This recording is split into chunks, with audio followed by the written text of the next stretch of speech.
안녕하세요. 예니악입니다. 오늘도 와주셔서 감사합니다. 구독과 좋아요는 채널 운영에 큰 힘이 됩니다.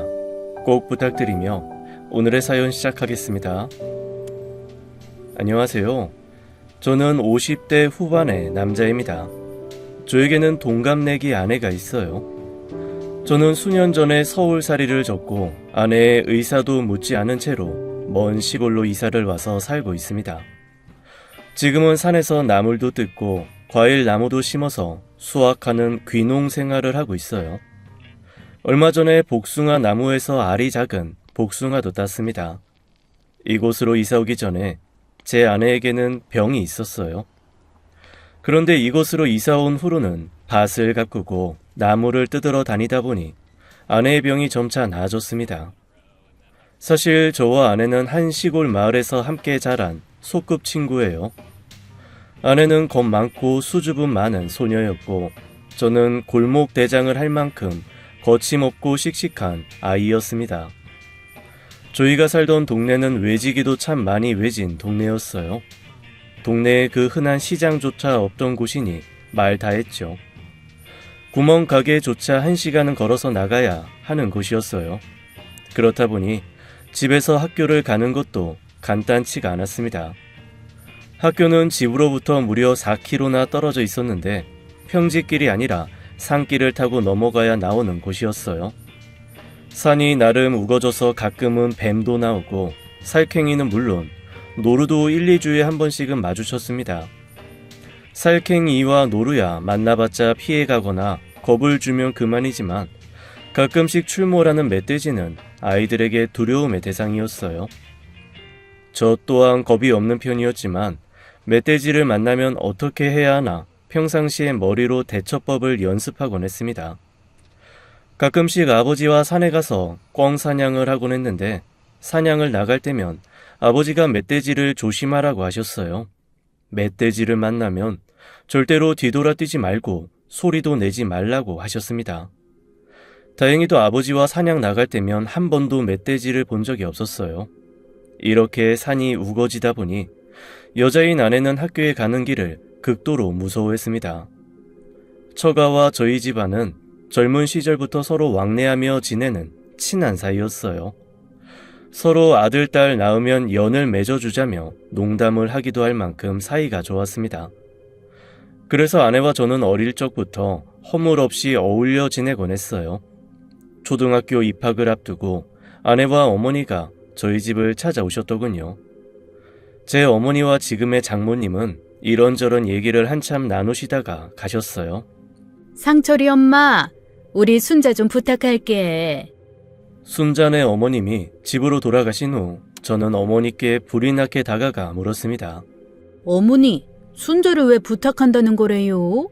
내가 아버지가 너 학교 데려다 줄 때 순자도 같이 등교시켜달라고 부탁한 거요. 저는 내심 순자와 같이 학교를 간다고 하니 좋았어요. 순자랑은 어릴 적부터 친했으니 혼자 다니는 것보다는 같이 다니는 게 100번 나았으니까요. 그리고 학교를 가던 날 아내가 말했습니다.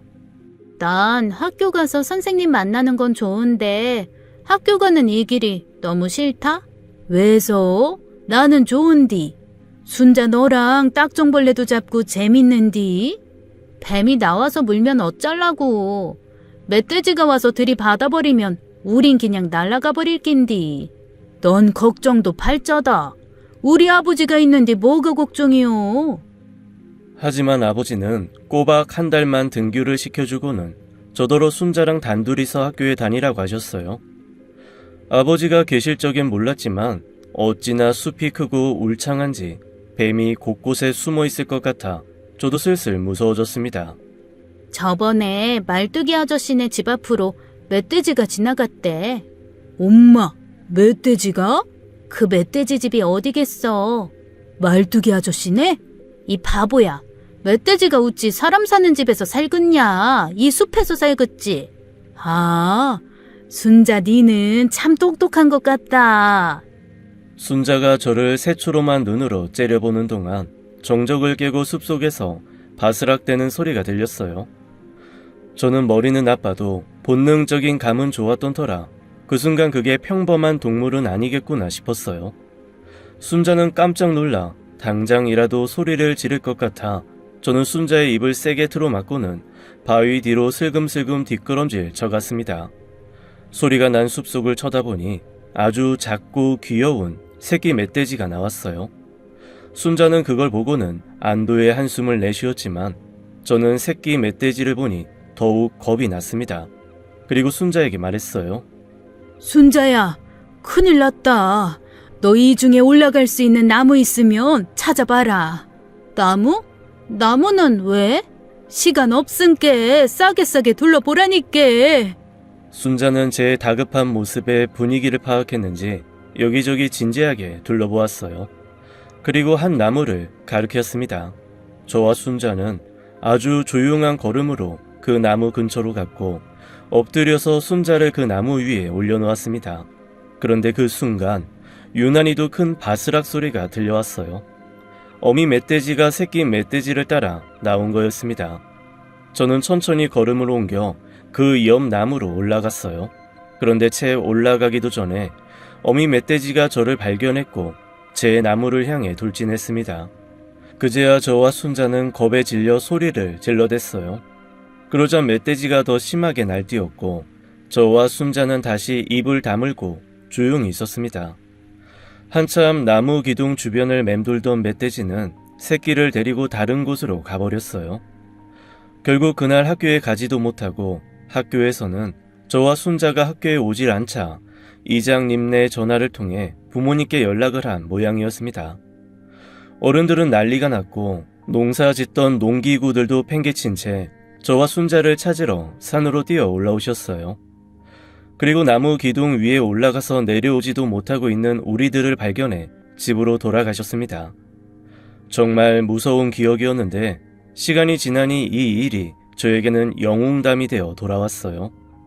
순자가 저의 멋짐을 동네방네 떠들어준 터라 어른들이고 아이들이고 제게 대단하다고 엄지를 치켜주었으니까요. 그 후로 순자도 저를 더 믿고 의지하는 게 느껴졌어요. 등굣길이면 늘 제 옆에 찰싹 붙었거든요. 그렇게 저희 둘은 뗄래야 뗄 수 없는 사이가 되었습니다. 하지만 가난한 시골 마을에서 살았던 탓에 저희 둘은 중학교까지 진학할 수 없었어요. 초등학교까지 마치자 양가 집안에서는 집안일을 돕길 바랬으니까요. 저는 농사일을 돕고 순자는 이 집 저 집 집안일을 도우러 다녔습니다. 어른들의 허드렛 일을 도우며 살던 저희는 꼭 어른이 되면 큰 도시로 나가 돈을 많이 벌어 다시 학교에 가자고 다짐을 했어요. 저는 순자를 마음에 두고 있었어요. 순자는 어릴 적부터 저를 봐와서 저를 남자로 보지 않았지만요. 제가 들꽃을 꺾어다 장난스레 가져다 주면 순자는 불쌍한 꽃을 제자리에 놔두지 않고 꺾어왔다며 잔소리를 늘어놓곤 했습니다. 그런 순자의 속마음이 궁금해 여러 번 떠보았습니다. 니는 어떤 남자가 네 이상형이고? 나? 나는 키 크고 얼굴 하얗고 손가락 긴 남자가 내 이상형이다. 얼굴 하얗고 손가락 길면 여자아이가. 누가 여자가 좋다 했나? 곱상하게 생긴 남자가 내 스타일이다 이거지. 그 말에 저는 마음의 상처를 받았어요. 누가 봐도 저는 키가 작고 투박하고 두툼한 손가락을 가진 남자였으니까요. 게다가 시골에서 나고 자라서 제 진짜 피부색이 어떤 색인지도 모를 만큼 시커맸습니다. 순자의 말에 한여름에도 긴팔에 긴 바지를 입고 모자를 눌러 쓰고 돌아다녔어요. 햇빛에 그을리고 싶지 않았거든요. 아버지와 어머니는 더워 죽겠는데 몸을 칭칭 감았었다며 저를 나무라셨지만 제 뜻을 굽힐 수는 없었습니다. 순자는 제 마음도 모르고 제게 감기가 걸렸냐고 묻곤 했어요. 한 3달 정도 그렇게 지내고 거울을 보니 어딘지 모르게 하얘진 기분이 들어 순자에게 말했어요. 내 좀 하얘진 것 같지 않냐? 어디 좀 봐라. 어때? 좀 많이 하얗지? 그러게 진짜 그러네. 네 아무래도 백혈병 아이가. 병원에 함 가봐라. 병원 같은 소리 하고 있네. 네 참말로 너무한다. 내가 피부 관리한다고 얼마나 고생한 줄 아냐? 무슨 피부 관리? 그런 거를 왜 하는데? 네 피부 하얀 남자가 좋다며. 저의 말에 순자는 경직된 얼굴로 자리를 털고 일어나 집에 간다며 가버렸어요. 저는 풀밭에 주저앉아 애먼 잡초만 마구 뜯어냈습니다. 그 후로 순자는 저를 대하는 게 이상해졌어요. 제가 나타나면 자리를 털고 일어나기 바쁜 게 저를 피하는 게 확실했습니다. 제가 생각하기로는 순자는 내가 무지하게 싫은가 보다 하고 마음을 접어야겠다고 생각했어요. 피부야 하얗게 만든다고 노력이라도 할 수 있지만 그놈의 키는 내가 늘린다고 늘릴 수 있는 게 아니었으니까요. 한동안 나를 키 작은 난쟁이로 낳아주신 부모님을 원망하며 10대의 사랑을 접어갈 무렵 제게 큰 사고가 나고 말았습니다. 동네 최씨 할아버지네 축사를 보수한다고 아버지를 따라 나섰다가 지붕 위에 올라갔다가 그만 바닥으로 떨어지고 말았거든요. 단순히 떨어지고 만 게 아니라 그 위로 지붕이 내려앉는 바람에 제가 무너진 축사에 깔렸다고 동네에 소문이 퍼져나갔습니다. 저는 떨어지면서 팔을 땅에 딛는 바람에 양팔이 부러지고 말았어요. 다행히 머리와 다리는 멀쩡했습니다.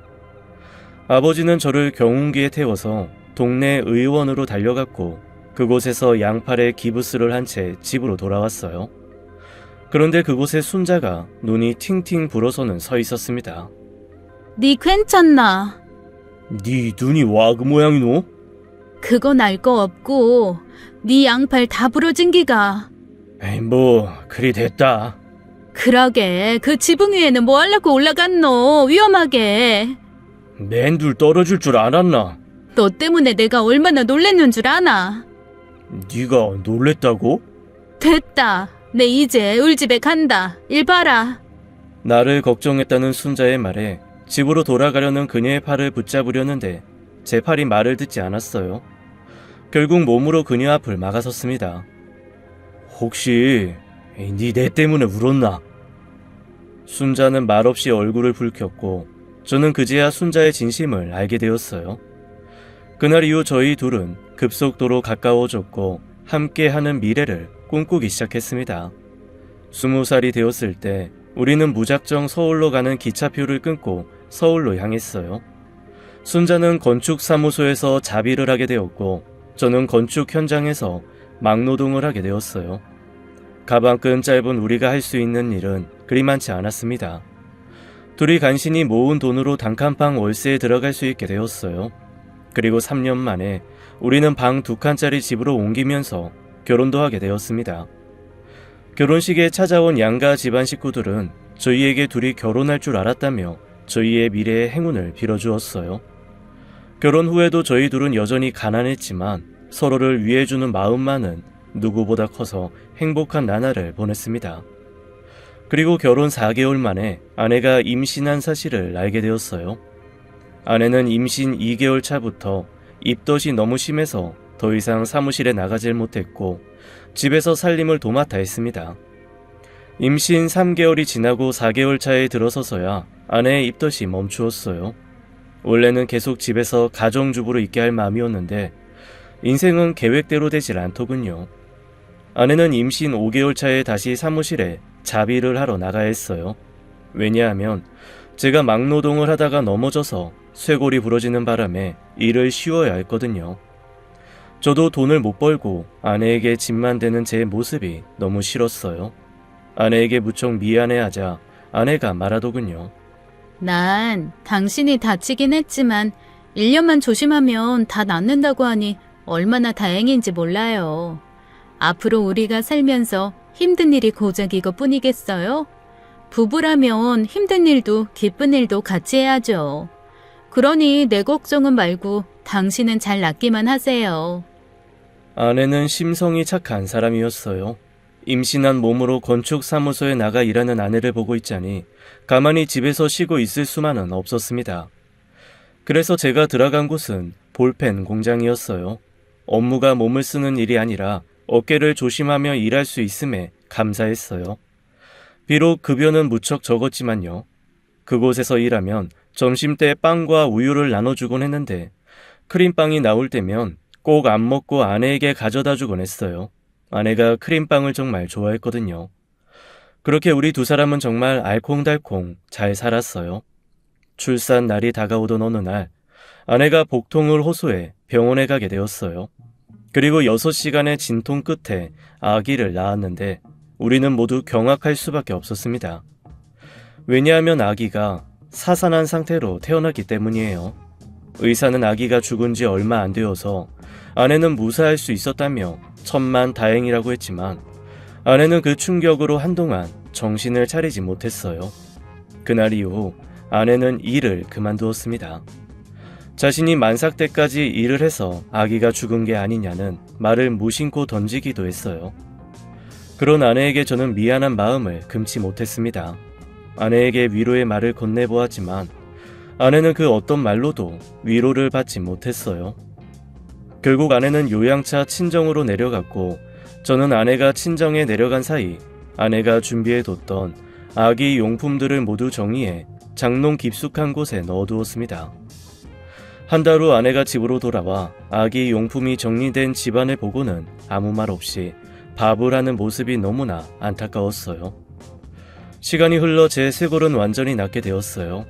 그리고 그쯤에서 공사장에서 같이 일하던 아는 형님에게서 연락이 왔습니다. 상철아, 너 높은데 잘 올라가냐? 고소공포증 같은 거 있어 없어? 높은데요? 아니 남들보다는 잘 올라가는 편이죠. 제가 어릴 적부터 원체 겁이 없었거든요. 그건 왜요 형님? 내 친척 중에 이 청소업체 운영하는 형님 있는데 유리창문 닦을 일할 사람을 뽑더라고. 다들 무서워서 기피하는 일이라서 아직 사람을 못 구했나봐. 어때? 해볼 생각이 있어? 근데 목숨 내놓고 하는 일인데 돈은 많이 줘요? 생각보다 돈은 꽤 짭짤하더라고. 그렇게 저는 창문 닦기 일을 시작하게 되었어요. 그게 저의 평생의 직업이 되었습니다. 제가 돈을 잘 벌어오자 아내는 더 이상 일을 하지 않아도 되었어요. 그 후 다시 임신을 시도했지만 어째서인지 임신이 잘 되지 않았어요. 그러다 아이를 잃은 지 3년 만에 아기가 생겼습니다. 아이가 생기기 전 방 2개짜리 집으로 이사도 가게 되어 사는 형편이 나아졌어요. 아내는 매일 아기가 잘 있는지 더욱더 신경 쓰며 확인했어요. 출산일이 다가오자 저 또한 무척 긴장이 되었습니다. 그래서 아내 배에 귀를 대어보고 아기가 잘 있는지 확인하고도 했어요. 우리 부부의 큰 걱정과 다르게 무사히 출산을 마쳤고 아기도 건강하게 태어났습니다. 산모도 건강하게요. 아내는 아기가 태어나자 그 전에 비하면 더없이 밝아졌어요. 소심한 성격에 누구에게 큰 소리 내본 적 없던 사람이 성격까지 바뀌더군요. 아들이 3살 때쯤 아이 옆으로 자전거를 타고 쌩 지나가는 사람에게 애 안 보이냐? 조심히 좀 다니라. 라고 소리치는 모습에 깜짝 놀라곤 했습니다. 아내는 아이를 키우며 점점 더 씩씩한 사람이 되어갔어요. 그 모습을 보며 엄마는 참 강하구나 하는 생각이 들었죠. 저는 여전히 창문 닦기 일을 하며 가정을 꾸려나갔습니다. 아들은 참 착하게 잘도 자라주었어요. 아들이 중고등학교 때 내 주변 친구들 말을 들어보면 그리도 속을 썩인다는데 우리 아들은 어디서 이렇게 착한 아들이 태어났나 싶을 정도로 속이 깊고 착한 아이였어요.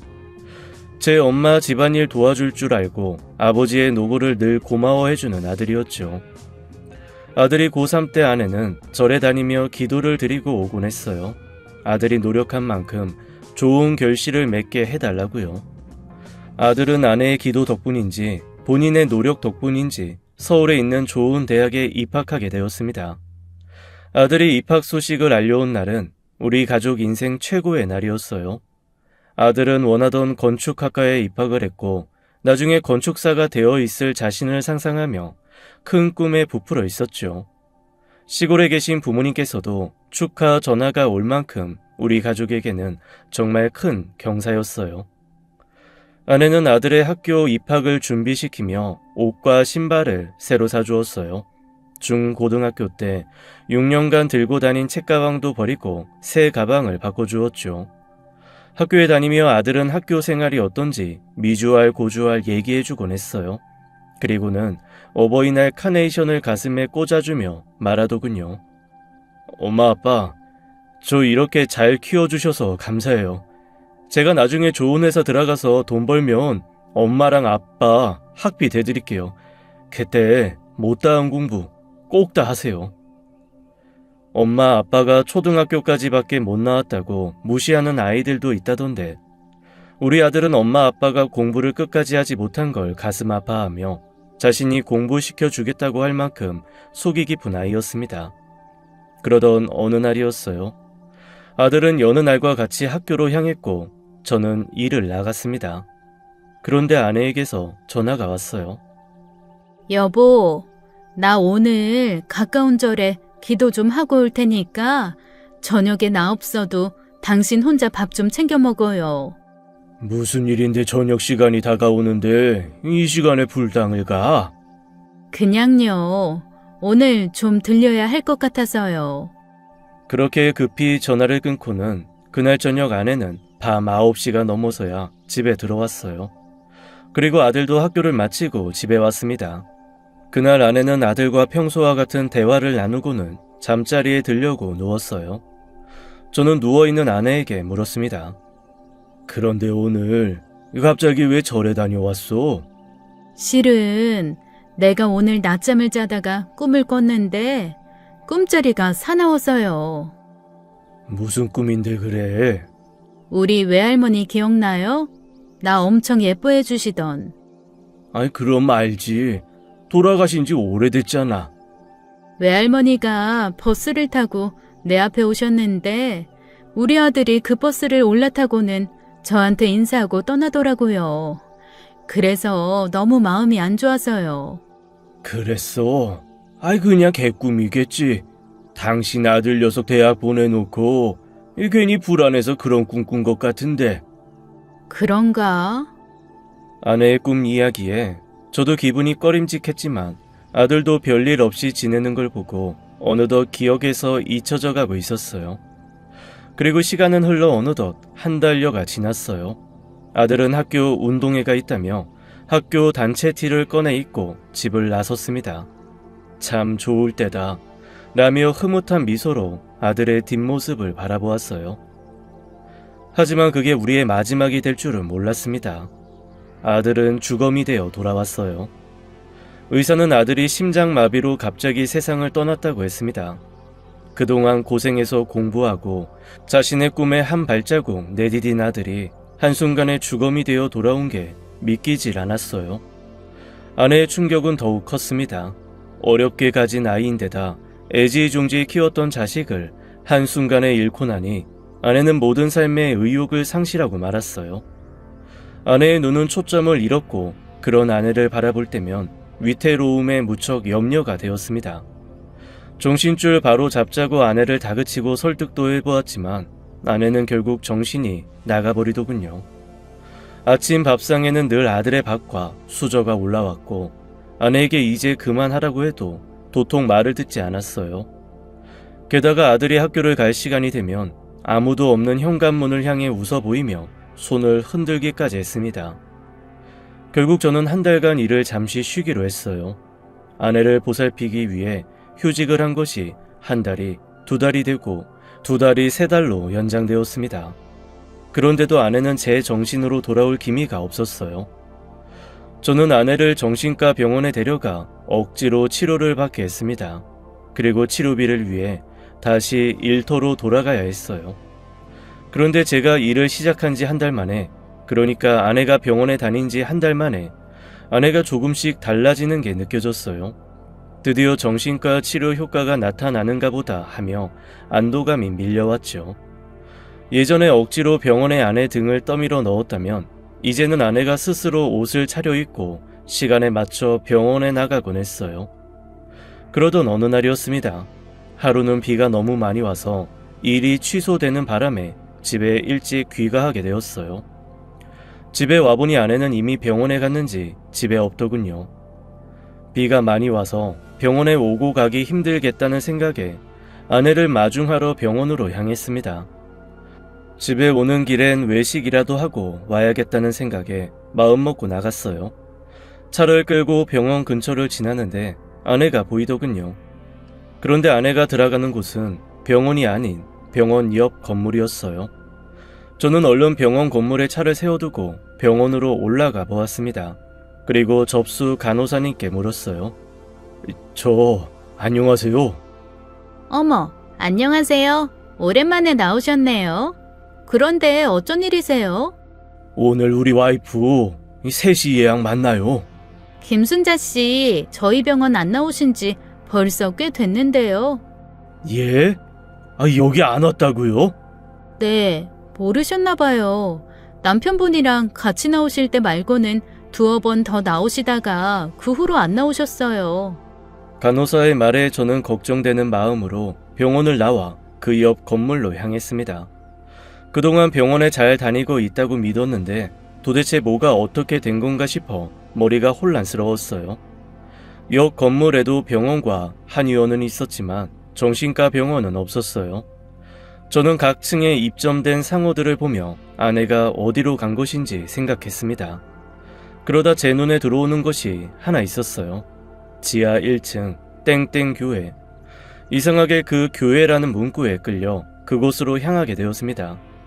영세한 교회여서 그런지 제가 알던 교회 같지가 않았어요. 간신히 예배 테이블과 의자 몇 개와 조촐한 단상 하나뿐이었습니다. 그곳을 둘러볼 것도 없이 홀로 앉아있는 아내를 발견할 수 있었어요. 여보!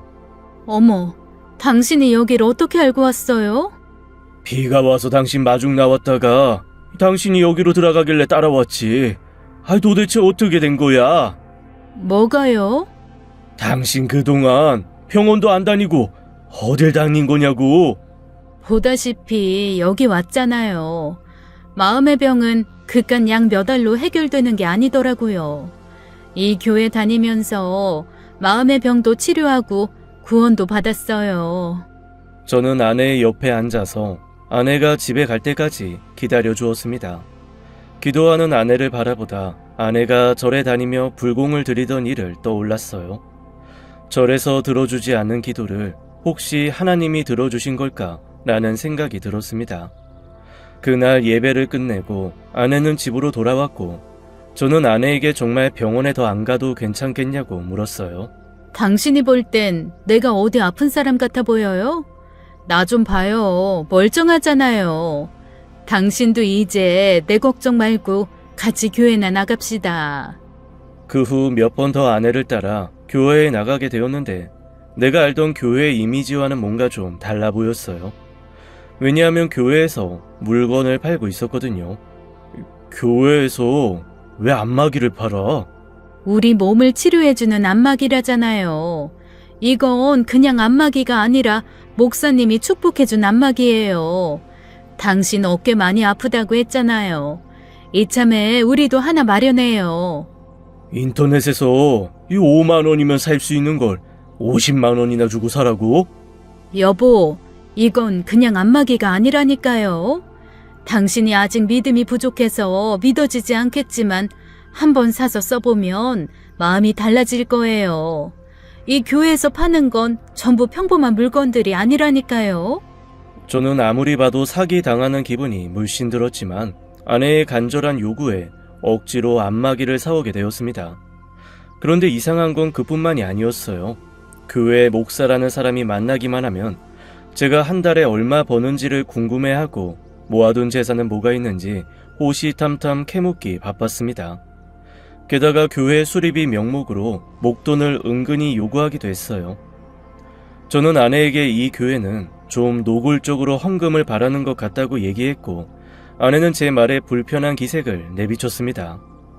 여보, 목사님 부부 두 분 다 너무 좋은 분들이에요. 그분들에게 그런 돈 드린다고 해서 손해본다고 생각하지 말아요. 어차피 다 좋은 일 하는데 쓰시는 거예요. 당신이 교회에 돈 가져다 드리면 목사님이 대신 좋은 일 해주시는 거고 그럼 당신한테 그 복이 되돌아오는 거라고요.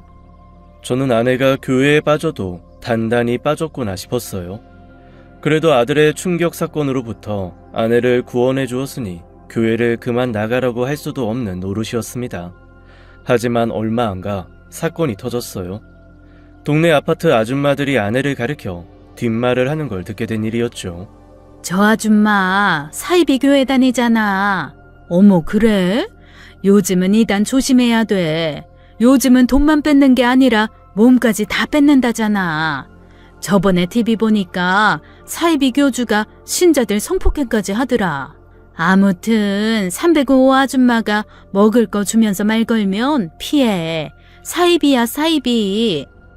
동네 아줌마들의 말에 저는 그 교회가 사입이라는 확신을 하게 되었고 아내에게 교회를 옮겨보라며 설득하기 시작했어요. 하지만 이런 얘기를 꺼내기만 하면 아내가 펄쩍 뛰고 소리를 질러댔습니다. 그리고 어느 날 문갑 속에서 대출 계약서라는 글귀에 문서를 보게 되었어요. 저는 대출을 낸 적이 없는데 지금 사는 집을 담보로 대출이 잡혀 있더군요. 이 집은 아들이 중학교에 올라가기 전에 아내와 처음으로 마련한 우리 집이었어요. 대출은 아들이 고등학교를 마치기 전에 이미 다 갚았던 터라 더 이상 대출이 있을 리가 없었죠. 그런데 그곳에는 무려 5천만 원이나 되는 큰 금액의 대출이 내어져 있었습니다. 그 당시 집값이 2억이었으니 5천만 원이면 엄청 큰 액수였습니다. 저는 교회에 나가려던 아내를 붙잡고는 대출 계약서를 내밀었습니다. 이거 뭐야? 아, 봤어요? 안 그래도 당신한테 얘기하려고 했는데. 집에서 살림하는 여자가 이런 큰 돈이 어디에 필요하다고 대출을 낸 거야? 목사님 드렸어요. 급하게 필요하시다고 해서요. 당신 미쳤어? 미쳤다뇨. 그깟 5천만 원 쓴 게 뭐 그렇게 잘못했다고 나한테 그런 식으로 말을 해요? 뭐? 그껏 5천만 원? 당신 내가 그 돈 벌려고 얼마나 위험하게 일하는 줄 몰라서 그래? 겨우 5천만 원으로 우리 아들 천국 가면 그거야말로 값싸게 지불하는 거 아니에요? 여기서 아들 얘기가 왜 나와? 목사님이 우리 아들 천국 가게 해주시려고 얼마나 노력하는 줄 아세요? 그 목사가 돈 달래? 그럼 우리 아들 천국 보내준대? 당신은 그게 말이 된다고 생각해? 그 교회 사입이야. 제발 정신 좀 차려.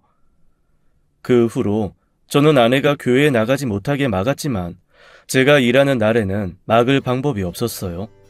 주말에만 아내를 집에 묶어두었죠. 그래서 항상 주말은 아내와 전쟁을 치러야 했습니다.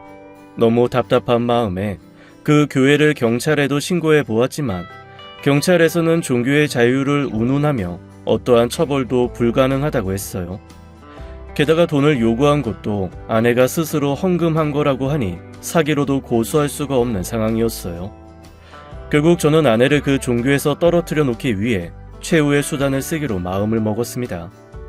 저는 다니던 회사 일을 그만두고 집을 아내 몰래 팔아버렸습니다.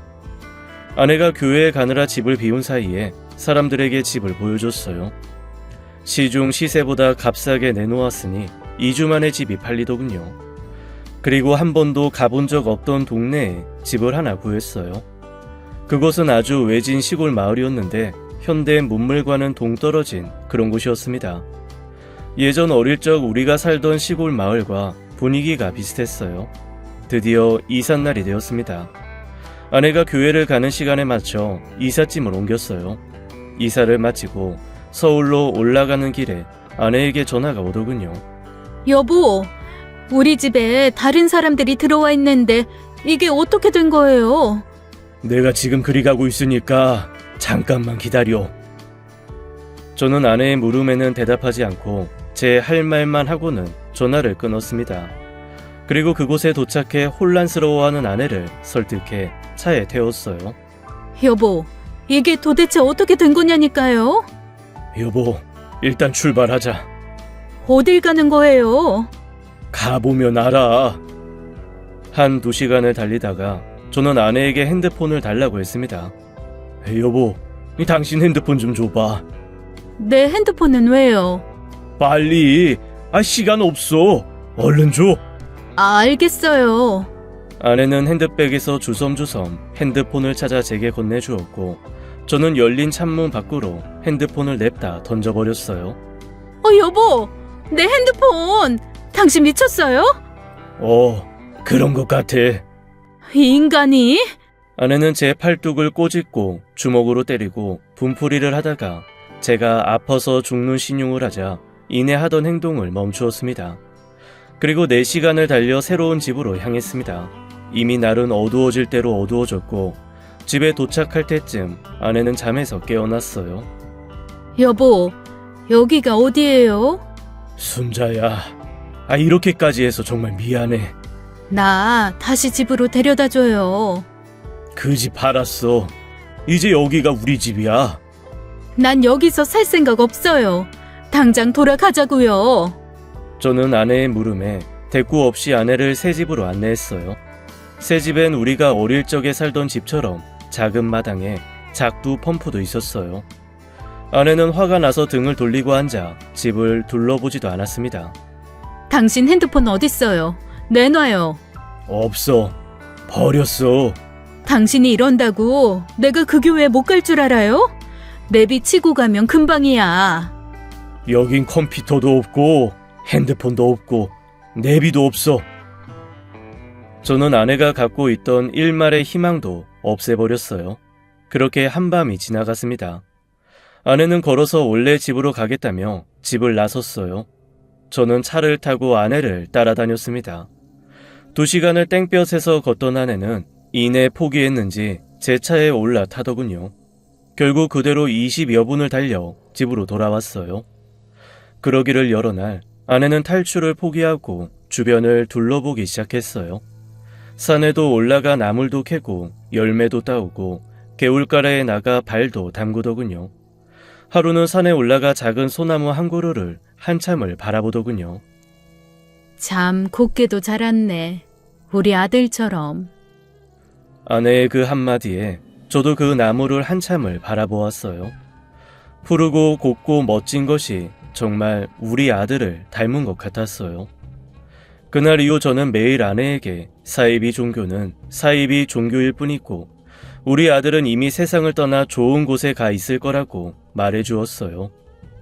아내는 무표정하게 이야기를 듣다가도 아들 이야기가 나오면 눈시울이 붉어지곤 했습니다.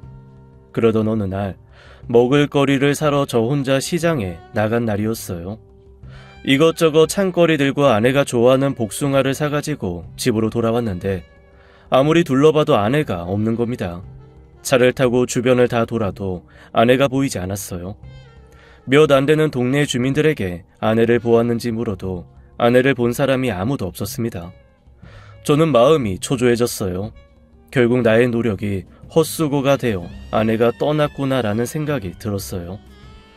차를 끌고 원래 살던 동네로 향하려는데 문득 그 산속의 나무가 떠올랐습니다.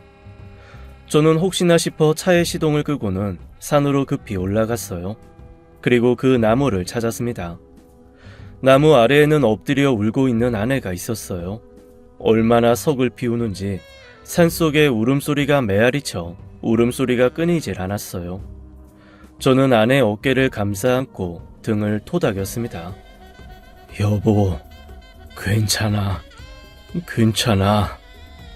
우리 아들이 이제 그만하라네. 그게 무슨 소리야? 우리 성준이가 꿈에서 나와서 엄마 이제 괜찮아요 라고 하네. 아내는 꿈 이야기를 시작했어요. 꿈속에서 늘 검은 옷을 입고 괴로운 얼굴로 나타나던 아들이 어째서인지 하얀 옷을 입고 편안한 얼굴로 나와 자신은 이제 가야 할 시간이라고 말했다더군요. 그리고는 아내의 손에 소나무 잎을 쥐어주었다고 했습니다. 다음 날 아침 저는 그 산 주인을 찾아갔어요. 그리고 산 주인에게 말해 그 소나무 값을 치렀습니다.